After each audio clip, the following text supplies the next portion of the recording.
हाम्रो ब्रदरहुड ग्रुपको तेस्रो चरणको मिटिङ तथा भेला यही भदौ 14 गते शनिबार दिनको 12:30 बजेबाट सुरु हुन गइरहेको छ। व्यावसायिक कानुनी उल्झन परामर्शको लागि विशेष सल्लाहकार हाम्रा अनिल राज भण्डारीलाई आमन्त्रण गरेका छौं। ब्रदरहुड ग्रुपका सम्पूर्ण मेम्बरहरू ब्रदरहुड ग्रुपको टी-सर्टमा उपस्थित जनाइदिनुहोला। फेरि पनि मिति र समय यही भदौ 14 गते शनिबार अनाम नगरमा दिउँसोको 12:30 बजे। जय ब्रदरहुड।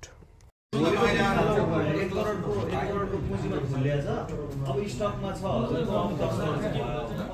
स्टक बढाउनु पर्छ सर। अब त्यसमा एनएफएस को रेटमा चाहिँ तपाईको मार्केट स्टक रिभ्यालुएसन भन्ने आउँछ। त्यसमा चाहिँ जुन पैसालाई हामीले अहिले आम्दानी घोषणा गरेको छ त्यसमा डिफर्ड ट्याक्स भनेर लाग्छ। त्यसमा चाहिँ तपाईले मानौ न यो कुरा नगरौँ, तपाईँ आजकै कुरा गरौँ। असार मसान्तमा तपाईले कुनै एउटा सामान चाहिनेबाट सामान या त $100 बढ्यो नि डलर बढ्यो भने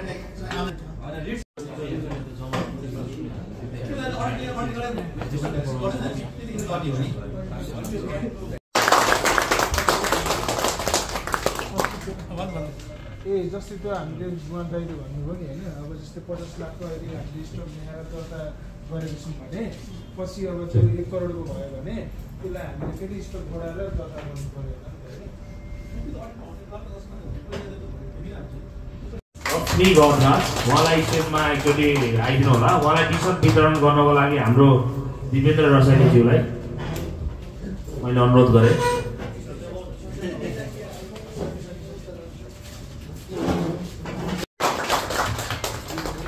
thank you so much Anil sir.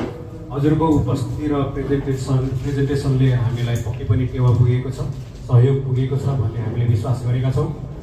हजुरको यो उपस्थितिलाई हाम्रो ब्रदरहुड टिम जोरदार तालीसहित हजुरलाई धन्यवाद ज्ञापन गर्दछ। हामी कार्यक्रमको अन्तमा छौँ।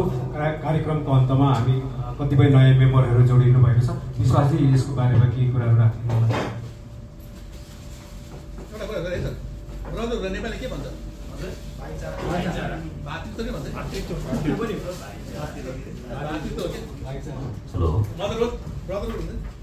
कुरालाई कसरी बेसी कुरालाई चाहिँ पहिले घरको जग बनाउनलाई कसरी दह्रो बनाउनु त्यो कुरा।